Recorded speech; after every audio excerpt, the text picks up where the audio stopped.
This video is going to cover the installation of our remote kit that looks just like this. This includes a two-way remote, a one-way remote, antenna cable, and then an antenna that has a push button on it, and a couple LEDs on each side.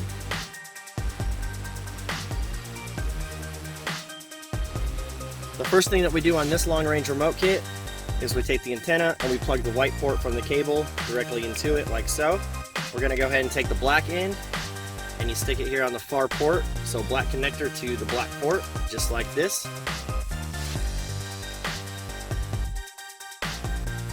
The first thing we need to do before you guys begin pairing the long-range remotes is take the OEM key fob, press the unlock button 2 times, and now follow the steps that you're about to see. The process to pair the remotes is ignition on, off, on, and then you tap this button 3 times. So let's go ahead and get started. So we got both remotes handy, antennas plugged in. We're going to go ahead and hit the ignition on, off, on, tap, tap, tap. You're going to hear a couple clicks from the unit. You're going to take one remote, press the button, you'll hear a couple clicks. Take the other remote, hit the button, you'll hear a couple clicks, and then go ahead and turn ignition off. And after the clicking's done, programming is complete. I'll give you guys a quick demo on the two-way remote kit here. The thicker one is the two-way remote, and the thinner one is the one-way remote. Operation is the same, however the two-way has two-way communication between the vehicle and the remote, so it'll give you audible and visual confirmation here.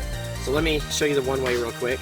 Simple operation is you tap it once, it'll lock the vehicle, tap it twice, it'll unlock the vehicle, press and hold. For about 3 seconds or so, it'll remote start the truck. And then while it's remote started, you can simply press and hold again for about 3 seconds and it will turn it off. And that's all there is to the one-way. Now on the two-way, same operation, you press it once, locks the doors. It's going to give you an audible and visual feedback here on the LED. Tap it twice, same thing, blinks twice, 2 chirps, and then on the remote start, press and hold. You'll get the tone that the command was sent, and then you're going to get 4 quick chirps like that, letting you know that the vehicle has started. Now the cool feature is this light right here is going to blink during the runtime. So if you look down at your remote and this light blinks every few seconds, that means the vehicle is still running. Press and hold again. You'll get the audible tone and the vehicle turns off. Now another cool feature is while the vehicle is locked, the LEDs on the antenna blink blue. It kind of replicates an alarm LED, so hopefully prevent some tampering with your vehicle.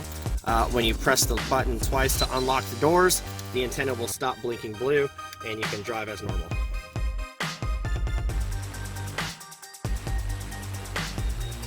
I recommend mounting the antenna up here in the central location, usually by the mirror. And once you guys have the antenna mounted to the window, you're simply going to pull the headliner down a little bit with your fingers, and you can simply run this cable all the way over by the A-pillar and the headliner area. Go ahead and grab the rubber seal that kind of comes down along where the door meets and simply pull back on it. And this is going to give you a nice channel to run the antenna wire down to plug into your remote start box. It is important to know if you guys have an airbag curtain back here. If you do, like this truck does right here, you can see it. You need to run this cable behind the airbag. Do not want it out here in the front, because if the airbag needs to deploy, you do not want this in the way. So we have the antenna routed down the channel. We're just going to go ahead and pop this rubber seal back into place like so. See the cable here. We're going to plug in the 4-pin black to the 4-pin black on the module. Make sure it sits in there all the way.